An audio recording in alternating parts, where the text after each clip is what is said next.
ఆయన అందం లాంటి అందం లోకంలో ఇంకెక్కడ ఉండదు. సాధారణంగా మనందరం ఏమనుకుంటామంటే అందం అంటే శ్రీ మహావిష్ణువుది అనుకుంటాం. కానీ మనందరం అందగాడనుకునేటటువంటి విష్ణువు శంకరుడి యొక్క అందం చూసి మనసు పారేసుకుని నీ శరీరంలో దేహార్థ భాగం ఇమ్మని అడిగాడు. అందుకే దూర్జటి ముక్కు మీద వేలేసుకుని కాళహస్తీశ్వర శతకంలో ఒక మాట అన్నాడు. వన్నే ఏనుగుతోలు దుప్పటము బువా కాలకూటంబు చేగిన్నే బ్రహ్మకపాల ముగ్రమగు భోగే కంఠహారంబు నిన్నీలాగున నుండి తెలిసియున్ నీ పాదమూలంబునం చేర్చెన్ నారాయణుడిట్లు మానసమునన్ శ్రీకాళహస్తీశ్వర. కట్టుకునేది ఏనుగు బట్ట, అది నెత్తురు ఓడుతూ ఉంటుందా? అప్పుడే ఒలిచిన బట్ట. గజాసురుడు వరం అడిగాడు, కాశీఖండంలో చెప్తారు.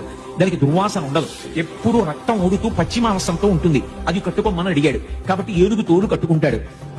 బువ్వా కాలకూటంబు తినేదా హలాహలం తింటూ ఉంటాడు.